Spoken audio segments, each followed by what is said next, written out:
Hello friends, આજે હું તમને એક બહુ નવી વસ્તુ બતાવું છું. આ છે સાઉદી અરેબિયાનું લસણ. આમ જો કેવડા મોટા મોટા ગાંઠિયા છે.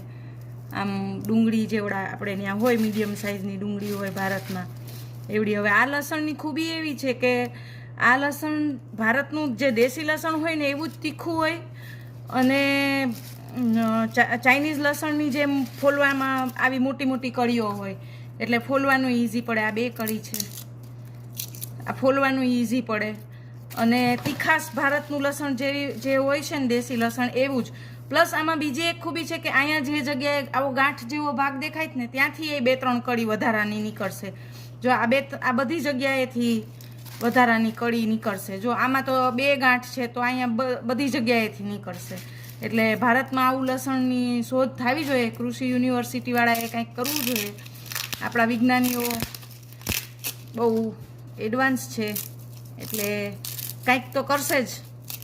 તો જો આ તમને ઉપરની જે કળી છે એ બતાવી દઉં કે જ્યાં ગાંઠ હતી ત્યાંથી કળી નીકળે.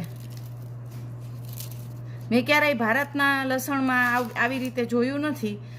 કદાચ હોય તો આવું નીકળતું હોય ભારતીય લસણમાં પણ કોઈ વેરાયટીમાં, તો મને કમેન્ટ કરીને કહેજો. પણ જો આવી રીતે જ્યાં ઉપર ગાંઠ હોય ત્યાંથી પણ કળી નીકળે. અહીંયા પણ મોટી કળી હોય, એની સાઈઝ પણ મોટી હોય. તો આવું છે. વિચારો ભારતને સમૃદ્ધ બનાવવા માટે.